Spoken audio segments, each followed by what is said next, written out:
Hi, I'm Nick Palmisano, and this is the Bad News Network.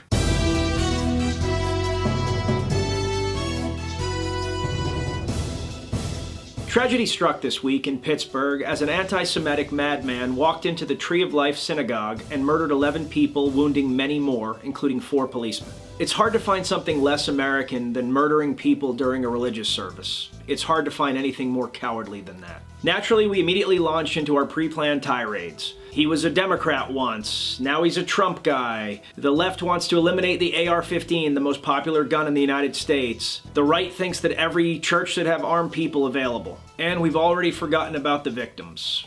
And not a single person really wants to work on any solution to this problem because it frankly isn't good for them politically. The president announced this week that he plans to end birthright citizenship by executive order. This is being painted as a very black and white issue, but unfortunately it isn't. The main anti-Trump argument right now is that birthright citizenship is part of the Constitution, reinforced by the 14th Amendment. But the 14th Amendment was actually put in place as part of the Civil Rights Act, and its express purpose was to ensure that African Americans that were previously slaves could not be denied citizenship rights. However, there is a clause in the 14th Amendment that cites that a person has to be under the jurisdiction of the United States in order to be granted that birthright citizenship. This clause was put in place specifically for 2 groups of people. 1, Native Americans that lived on reserves and did not want to fall under U.S. national law, and 2, the children of diplomats born here while their parents were serving.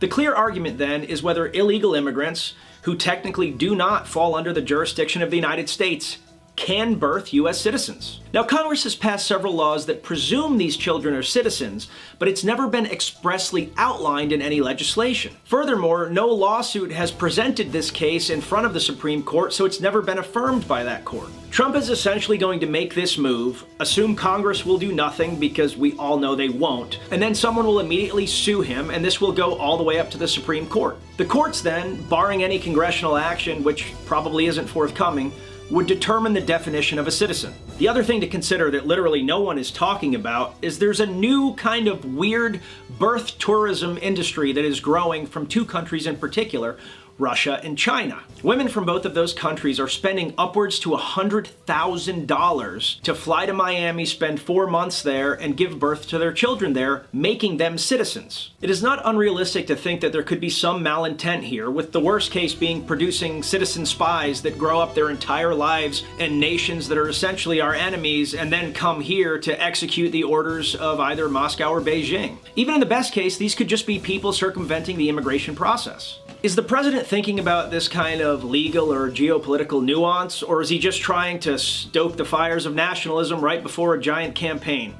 You decide.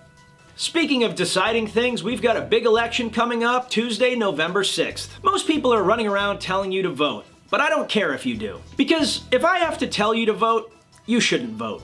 If you have no idea who your current congressman or senator is, you shouldn't vote. If you don't know the issues that each politician is standing for, you shouldn't vote. If you can't have a conversation about politics that doesn't come directly from Fox News or MSNBC talking points, you definitely shouldn't vote. If you're a young person blathering on about how millennials are going to change the face of the country, right now is a good time to tell you that the lowest voter turnout is expected from millennials, with only 29% expected to vote. So if you're a person that likes to bitch about Trump or Pelosi or whoever, but you don't have time to read quality articles about what's going on right now, and you have plenty of time to watch Netflix and other kind of silly stuff, then please, don't continue to contribute to the malaise of American democracy. Yes, I know it's a republic. A republic is a form of democracy. Just don't do it. Don't make it worse, because you're part of the problem. Because when ignorant dumbshits that have invested nothing into knowing anything about their country vote, we get ignorant dumbshits as candidates. I'd rather have 10% voter turnout where every single person that showed up was armed with real information and a personal value set that they actually lived up to, than have a primary where we basically pick the bigger clown. But hey, maybe you guys like corrupt oligarchy versus corrupt entertainer a little bit more.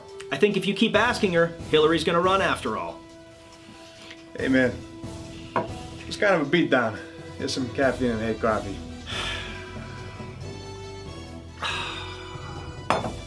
Speaking of beatdowns, Whitey Bulger was beaten down and murdered in prison this week. The former Massachusetts mob boss was beaten by multiple inmates to the point where he was no longer recognizable, and they attempted to cut out his tongue but only got about 2/3 of the way through before they fled due to prison guards arriving. You shouldn't care though, because this guy was a piece of shit who did this to other people and deserves literally everything he got.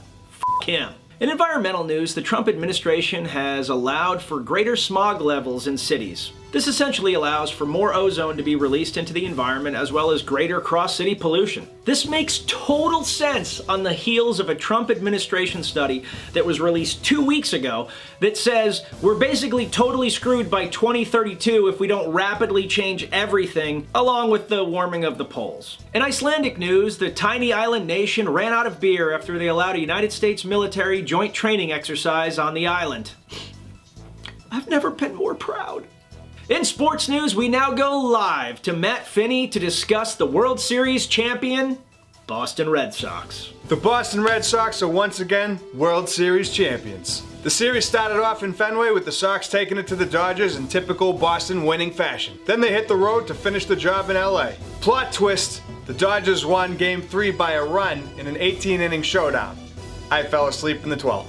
Game 4, championship f***ing round. I don't care what anyone says. The Sox came back like nobody's business, but not before a big drama show. A Sox mid-game error followed up by a Dodger 3-run homer put us down 4-0. Fuck. Just as LA was walking tall off that momentum, Moreland steps up and shells the outfield with a 3-run dinger. Boom! They're alive again. The Sox bats came back online, including a base-clearing double. And the defense bails out Kimbrel to wrap up the game 9-6. On to Game 5. Game 5. The showdown. Red Sox came out like the Untouchables. Low on pitches, they pulled all-star football player Tom Brady from the benches. Brady came out, usually throwing a spiral, this time throwing a mean slider, putting balls in gloves, as Tom Brady does. The K's were going up on the board and we were knocking them out, 1, 2, 3. After Brady tired of winning so much, they brought in Price, who previously in the season had caught a lot of flack for not being a great pitcher. This time Price came in with a 50 cal laser gun from the future. He started smoking fools left and right. I might have been a little drunk for this game, but the main thing is we won.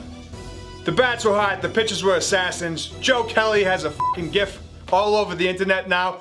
Woo! Game 5 saw the end of the Dodgers. The Sox are the World Series champions again. On to the Patriots, baby. Go Sox, go Pats, let's go!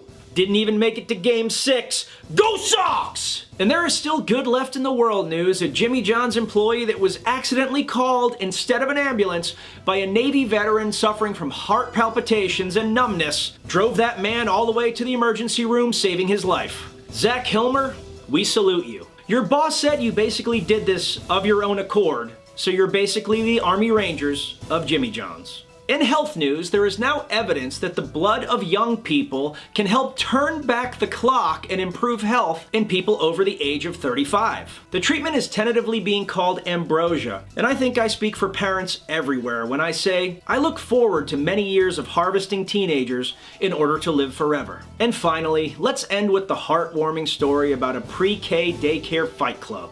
When the school heater broke down at Adventure Learning Center Gravois, the head teacher decided to hold a 4-year-old fight club. Kids were crying and screaming, but the head teacher continued having the children fight, and she was even caught on video jumping up and down and cheering. We've not yet confirmed this, but we assume the teacher was a military veteran who left the service as a 10-year specialist or lance corporal. And with that, I'm Nick Palmisano, and this is the Bad News Network. Our news is at least as bad as the news you're getting already, and go Army, beat Air Force.